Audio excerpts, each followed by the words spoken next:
Welcome back to మనం TV. నేను మీ పవన్ బెస్వాడ.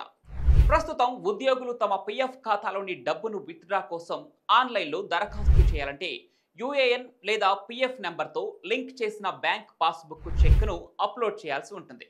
ఆ తర్వాత దరఖాస్తుదారుని బ్యాంక్ ఖాతా వివరాలు కూడా అందిస్తే అధికారులు అప్రూవ్ చేయాల్సి ఉంటుంది.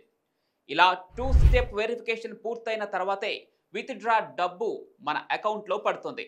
అయితే ఇకపై ఈ బాధ అంతగా ఉండదు. ఇప్పటి నుంచి ఆన్లైన్లో ఈపీఎఫ్ డబ్బును విత్డ్రా చేయాలంటే క్యాన్సిల్ చేసిన చెక్ను అప్లోడ్ చేయాల్సిన అవసరం ఉండదు.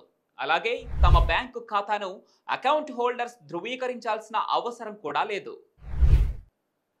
ఈ ఒక్క వెసులుబాటుతో దాదాపు 8 కోట్ల మందికి ప్రయోజనం చేకూరనుంది. వాస్తవానికి కేవైసీ అప్డేట్ చేసిన సభ్యులకు ఈ నిబంధనను పైలట్ ప్రాజెక్టులో భాగంగా ఇదివరకే తొలగించారు.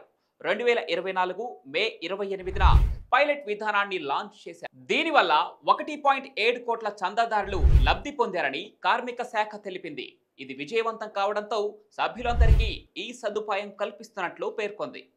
యూఏఎన్తో బ్యాంక్ అకౌంట్ను అనుసంధానం చేసే క్రమంలో వెరిఫికేషన్ ప్రక్రియ జరుగుతుంది. కాబట్టి ఈపీఎఫ్ఓ ఈ అదనపు భారాన్ని తొలగించింది.